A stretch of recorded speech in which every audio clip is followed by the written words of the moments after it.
Welcome to my channel reel recount. अगर आप मेरे चैनल पर नए हैं तो मेरे चैनल को लाइक और सब्सक्राइब करना ना भूलें, जहां मैं फिल्मों को वापस रिकाउंट करती हूं और साथ ही कुछ फेमस पर्सनालिटी की बायोग्राफी भी आपको मेरे चैनल पर मिल जाएंगी। आज बात करने वाली हूँ 1957 की फिल्म दो आंखें 12 हाथ। सबसे पहले बात करूंगी फिल्म के डायरेक्टर वी शांताराम के बारे में, फिर सुनिए फिल्म की पूरी कहानी और अंत में बात करूंगी फिल्म के गानों के बारे में।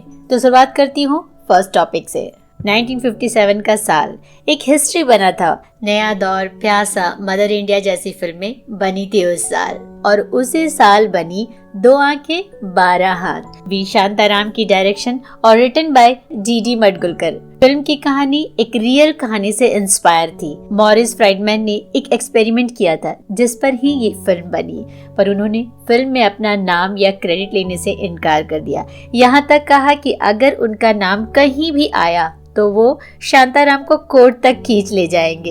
ये कहानी थी एक खुली जेल के बारे में। एक खुली जेल का एक्सपेरिमेंट किया गया था इस फिल्म में। आंध्रा के पास स्वतंत्रपुर रियासत में ये प्रयोग किया गया था। ये जगह अब महाराष्ट्र के सांगली जिले में पड़ता है। कहानी को लिखा था मडगुलकर ने, और शांताराम को जब उन्होंने ये कहानी सुनाई तो उन्होंने इस पर फिल्म बनाने की सोची। ह्यूमन साइकोलॉजी पर बनी ये फिल्म को नेशनल फिल्म अवार्ड से नवाजा गया। बर्लिन इंटरनेशनल फिल्म फेस्टिवल में इस फिल्म को extraordinary prize of the jury से नवाजा गया था, जो बताती है कि हमें अपराधी से नहीं अपराध से घृणा करना चाहिए। फिल्म में कई ऐसे सीन हैं जो स्ट्रॉन्ग लेसन देती हैं। एक आशावादी कहानी जो बुराई में अच्छाई खोजती है। 6 कैदी और एक जेलर की कहानी। दो आंखें 12 हाथ। दो आंखें 12 हाथ। फिल्म की कहानी शुरू होती है एक जेल से। जेल का सुप्रिटेंडेंट बहुत ही जालिम आदमी है। कैदियों के साथ उसका व्यवहार अच्छा नहीं है। वहाँ का जेलर अधिरथ एक आशावादी आदमी है। उसके लिए हर इंसान एक है और जिंदगी में सबको एक मौका मिलना ही चाहिए अपनी गलती सुधारने का। वो मानता है कि अगर इन कैदियों को भी एक अच्छी एनवायरनमेंट दिया जाए, कैदियों की तरह सलूक न करके उनके साथ भी अगर अच्छा सलूक किया जाए तो वो जरूर सुधर जाएंगे। आखिर मान सम्मान हर इंसान का हक है, जिसके लिए उसने सरकार को एक रिक्वेस्ट भी रेज किया है। सरकार ने उसके इस रिक्वेस्ट को एक्सेप्ट कर लिया है। अब वो 6 कैदियों के साथ इस प्रयोग को करने जा रहा है, जिसके लिए जेल के 6 खूंखार कैदी जिनके सर पर खून का इल्जाम है। किसी ने अपनी पत्नी को तो किसी ने रिश्तेदार को, किसी ने गांव के साहूकार को मारा और किसी ने गांव के जमींदार का खून किया है। अधिरथ उन्हें अपने साथ ले जाने से पहले उन्हें बताता है कि जब तक उनकी सजा है वो उनके साथ खुली हवा में रहेंगे और एक बंजर जमीन पर खेती कर मेहनत कर अपनी जिंदगी जिएंगे, अपनी मेहनत की रोटी खाएंगे। और साथ में वो ये भी कहता है कि अगर तुम में से कोई भी भाग गया तो सरकार मेरा सब कुछ छीन लेगी और मुझे अपनी नौकरी भी खोनी पड़ेगी। वो कैदियों पर विश्वास दिखाता हुआ कहता है कि तुम में से कोई मुझे धोखा नहीं देगा। सब हाँ कहते हैं और सारे कैदी अब जेल से निकलकर आजाद पक्षी की तरह बाहर आ जाते हैं। डायरेक्टर शांताराम ने शुरू में ही ये बता दिया है कि गांव का साहूकार बेईमान है जो आम जनता से कम दाम में सब्जी लेकर ज्यादा दाम में बेचता है और उसकी ही दादागिरी चलती है। अब जेलर के साथ सारे कैदी जेल में नहीं बल्कि एक घर में रहते हैं। घर पहुंचकर अधिरथ कहता है अब तुम सारे सो जाओ। कैदी कहते हैं हाँ, तुम बाहर से ताला लगा लो। तब अधिरथ कहता है ताला कुंडी यहाँ कुछ भी नहीं है। ये सुनकर सारे कैदी बहुत आश्चर्य करते हैं। अधिरथ कहता है ये आजाद नगर है और मुझे तुम सब पर पूरा भरोसा है। अब सारे कैदी चुपचाप सो जाते हैं। सुबह जब अधिरथ उनके कमरे में आता है तो देखता है सारे कैदियों के पैर बंधे हुए हैं। उनके पूछने पर कैदी कहते हैं कई सालों से उन्हें बेड़ियां बांधकर सोने की आदत हो गई है। पैरों में कुछ नहीं था तो ऐसा लगता था जैसे हम उड़ रहे हैं, इसीलिए पैरों को बांध लिया बाबूजी। अधिरथ कहता है तुम्हें ये सब कुछ भूलकर अब एक नई जिंदगी की शुरुआत करनी चाहिए। दिन की शुरुआत एक भजन से होती है। कैदी बेमन से उस भजन को सुनते हैं।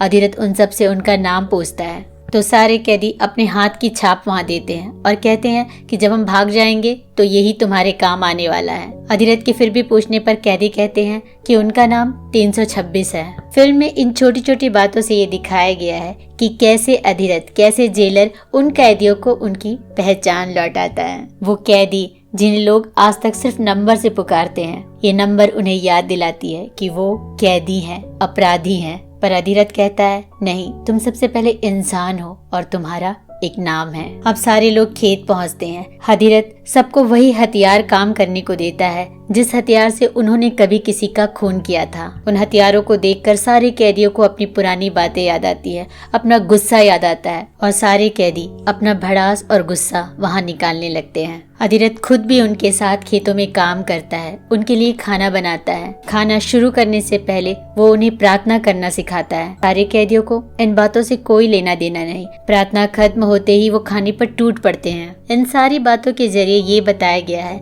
कि जिसके साथ इंसान जैसा कभी सलूक ही नहीं हुआ तो वो इंसानियत भला क्या जाने। इन बुरी हरकतों को ही कैदी अपनी जिंदगी का हिस्सा मानते हैं। ये कैदी प्यार जानते ही नहीं क्योंकि उन्हें कभी प्यार मिला ही नहीं।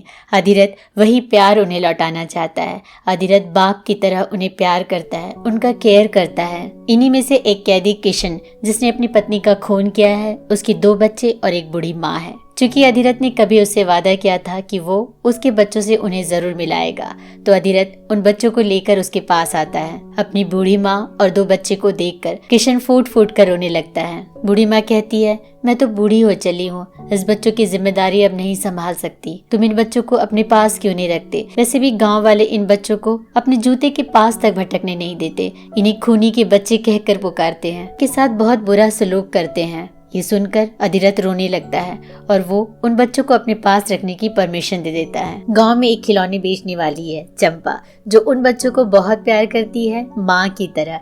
इस बात से सारे कैदी बहुत चिढ़ते हैं। उन्हें लगता है कि उनके परिवार को भी वहां रहने की परमिशन मिलनी चाहिए और इस बात से वो सारे कैदी ये फैसला करते हैं कि क्यों ना बाबूजी को मार दिया जाए। प्लान ये किया जाता है कि दाढ़ी बनाते वक्त बाबूजी का गला उस तरह से काट दिया जाएगा, पर बाबूजी के आगे उस कैदी का हाथ कांपने लगता है और वो सारा सच बता देता है। ये जानकर सारे कैदी वहाँ से भाग जाते हैं। अधिरथ भी उन कैदियों के पीछे भागता है, सबका नाम लेकर पुकारता है, पर कोई नहीं लौटता। अधिरथ पुलिस की मदद लेने पुलिस स्टेशन पहुंचता है। पुलिस उससे बहुत भला बुरा कहती है और कहती है कि वो उनकी मदद तब करेगा जब वो ये पेपर पे लिख कर दे कि वो अपने प्रयोग में फेल हो गया है। अधिरथ उस एग्रीमेंट पेपर पर साइन कर देता है। पुलिस उसे जेल में बंद कर देती है और थोड़ी ही देर बाद उसे वापस छोड़ भी देती है, ये कहकर कि कैदी तो कहीं भागे ही नहीं थे, वो तो हमें तुम्हारे घर पर ही मिले। अधिरथ की खुशी का ठिकाना नहीं रहता। वो उस एग्रीमेंट पेपर को फाड़ कर वापस घर पहुंचता है और उन कैदियों से पूछता है, जब तुम सब भाग गए थे तो लौटे क्यों? कैदी कहते हैं, हमें आपने ही तो वापस लाया है बाबूजी। वो कहते हैं कि पाप की गठरी हम सर पर रखकर भाग तो गए थे, पर आपकी नजरों में जो भगवान है उसे कैसे धोखा देते। भागते भागते रास्ते में हमें एक मंदिर मिला। मंदिर में ठाकुर जी की मूर्ति थी, उसकी आंखें आपकी ही आंखें थी, आपकी ही आंखें भगवान के चेहरे पर लगी थी और उसे देखकर हमारे पैर कांपने लगे और हम लौट आए। सारे माफी मांगते हैं, कहते हैं कि हम तो अंधे हैं बाबूजी, हमारी आंखें आप हैं। इधर किशन को लगता है ये सब कुछ उसकी वजह से हुआ है और वो बच्चों को घर से निकाल देता है, पर अब सारे कैदियों को अपनी गलती का एहसास है और वो बच्चों को घर ले आते हैं, उन्हें गले से लगा लेते हैं। बड़ी मुश्किलों के बाद अधिरथ सारे कैदियों को सही रास्ते पर ले आता है। सारे कैदी अब बंजर जमीन पर खेती कर सब्जी उगा चुके हैं। इन सब्जियों को बेचने वो गाँव की मंडी में जाते हैं ताकि गरीब भी इसे खरीद सके और उनकी सस्ती सब्जियां बहुत जल्दी बिक जाती है। साहूकार को ये देखकर बहुत गुस्सा आता है। वो उसे लड़ना भी चाहता है, पर चूंकि ये गुंडे हैं तो वो इनसे लड़ना नहीं चाहता, बल्कि अपने घर चाय पर बुलाता है और वो वहाँ इन्हें शराब पिलाता है, जिसे सारे कैदी वापस बहक उठते हैं और नशे की हालत में चंपा से बदतमीजी करते हैं। ये देखकर अधिरथ बहुत दुखी होता है। वो सबको बहुत पीटता भी है,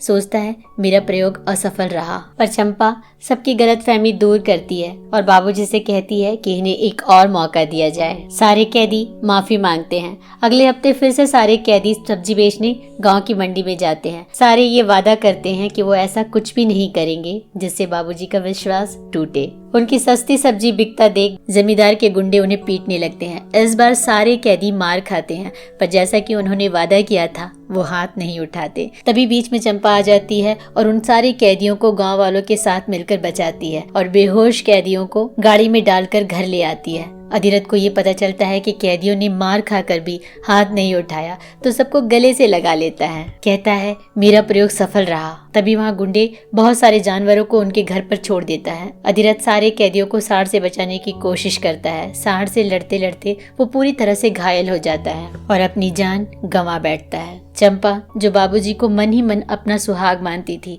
वो अपना चूड़ी तोड़ती है। सुप्रीटेंडेंट उनसे कहते हैं कि अधिरथ का प्रयोग कामयाब रहा, तुम सबकी सजा माफ कर दी गई, तुम सब अब आजाद हो। पर अफसोस, ये सुनने के लिए अधिरथ नहीं रहा। अब सारे कैदी वहाँ से जाने लगते हैं, पर अधिरथ के कमरे की खिड़की के पास आकर रुक जाते हैं।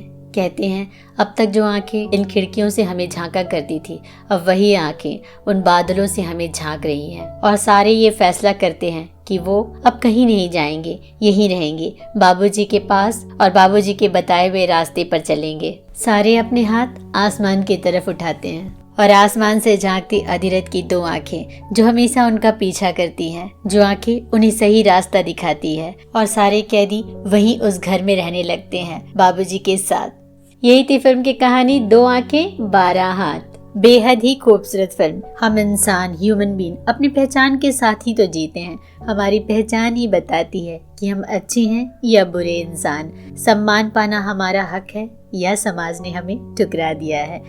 फिल्म के हीरो थे वी शांताराम और हीरोइन थी उनकी वाइफ संध्या जी। पूरी फिल्म में सिर्फ 3 ही लोकेशन है, जेल, खुली जेल और सब्जी मंडी। फिल्म के दौरान एक सांड से लड़ते हुए शांताराम की आंखें जख्मी हो गई थी, पर उनकी आईसाइट बच गई। 2005 में इस फिल्म को इंडियन टाइम्स ने top 25 must see Bollywood film में शामिल किया था। फिल्म को बाद में तेलुगु और तमिल लैंग्वेज में भी बनाया गया था। फिल्म का म्यूजिक दिया था बसंत देसाई ने और फिल्म में 5 गाने थे। पहला गाना मैं गाऊं तू चुप हो जा रे, लता मंगेशकर ने गाया था। दूसरा गाना ए मालिक तेरे बंदे हम, लता मंगेशकर ने गाया था। तीसरा गाना सैया झूठों का बड़ा सरदार निकला, इसे भी लता जी ने गाया। और तक तक धुम धुम, इसे भी लता जी ने ही गाया। उमड़ गुमड़ आए रे घटा, कारे कारे बदरा की छाए रे घटा, इसे लता जी के साथ मन्ना डे ने गाया था। संध्या यूं तो बहुत बड़ी डांसर है, पर इस फिल्म में उन्हें जस्ट सपोर्ट के लिए लिया गया था।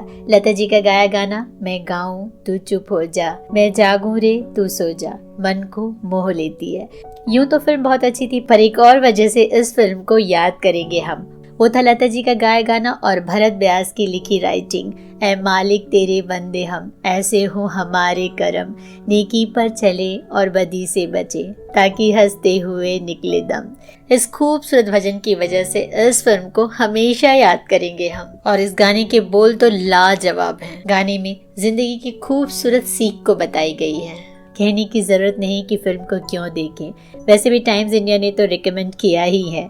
मैं भी कहूंगी कि फिल्म को जरूर देखें, बेहद ही खूबसूरत फिल्म। मैं फिर मिलूंगी किसी और फिल्म के रिकॉर्ड के साथ। अगर आप भी अपनी कोई फिल्म को रिकॉर्ड करना चाहते हैं तो मुझे मैसेज में जरूर लिखें। मेरे चैनल को सब्सक्राइब जरूर करें और अपना मैसेज भी साथ में लिखें। सुनते रहिए मेरे साथ रील रिकॉर्ड।